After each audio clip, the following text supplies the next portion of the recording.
পটুয়াখালীতে dengue রোগী বাড়ছেই। হাসপাতালে ভর্তি রোগীদের বেশিরভাগই এসেছেন তাদের কর্মস্থল ঢাকা ও গাজীপুর থেকে। এর মধ্যে শনাক্তের হার বেশি মির্জাগঞ্জ উপজেলায়। তবে স্বাস্থ্য বিভাগের কর্মকর্তারা বলছেন, গত বছরের তুলনায় এখনও রোগের হার কম রয়েছে। কিন্তু পরিস্থিতি নিয়ন্ত্রণে রাখতে সচেতনতার কোনো বিকল্প নেই। আহসানুল কবির রিপনের তথ্য, ছবিতে প্রতিবেদন।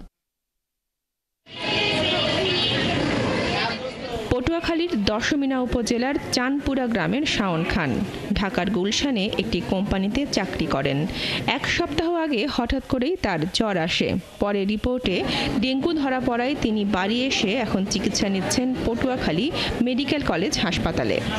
কালকে এখানে ভর্তি হয়েছি, তারা দেখছে ডেঙ্গু পজিটিভ নাকি, বলতে শরীর ব্যথা ছিল আর জ্বর ছিল।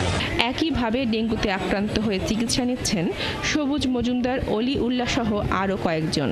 তাদের বেশিরভাগই ঢাকায় থাকেন কিংবা কিছুদিনের মধ্যে কোনো কাজে ঢাকায় গিয়েছিলেন।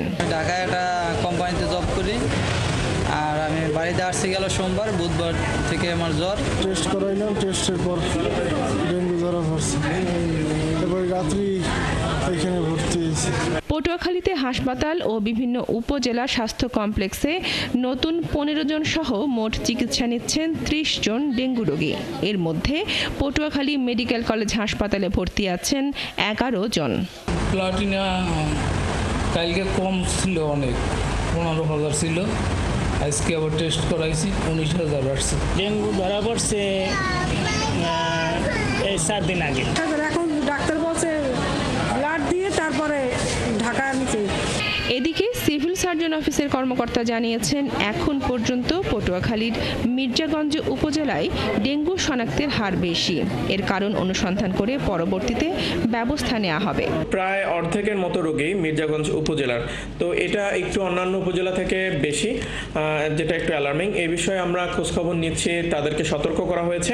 পটুয়াখালী জেলায় চলতি বছরের শুরু থেকে এ পর্যন্ত 327 জন ডেঙ্গু রোগী শনাক্ত হয়েছে। এর মধ্যে শুধু মির্জাগঞ্জ উপজেলা স্বাস্থ্য কমপ্লেক্সে চিকিৎসা নিয়েছে 153 জন।